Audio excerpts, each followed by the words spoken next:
আমি কথা বলা শুরু করছি, আপনারা যদি কথা বলেন আমি কিন্তু দুইবার বলবো না।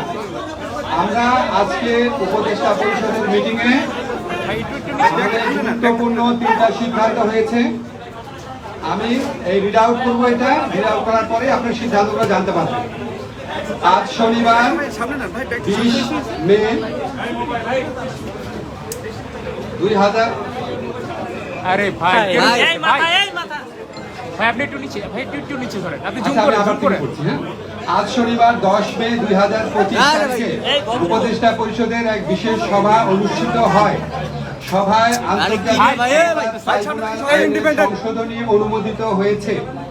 সংশোধনী অনুযায়ী আন্তর্জাতিক অপরাধ ট্রাইব্যুনাল কোনো রাজনৈতিক দল, তার অঙ্গ সংগঠন বা সমর্থক গোষ্ঠীকে শাস্তি দিতে পারবে।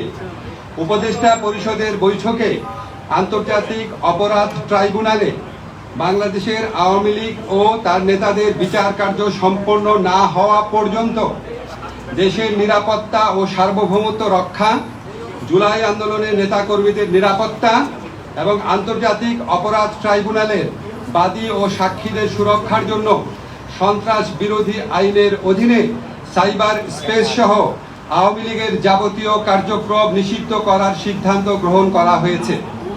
এ বিষয়ে প্রয়োজনীয় পরিপত্র পরবর্তী কর্মদিবসে জারি করা হবে। এর পাশাপাশি আজকের উপদেষ্টা পরিষদের বৈঠকে জুলাই ঘোষণাপত্র আগামী 30 কার্যদিবসের মধ্যে চূড়ান্ত করে প্রকাশ করার সিদ্ধান্ত গৃহীত হয়েছে। ধন্যবাদ।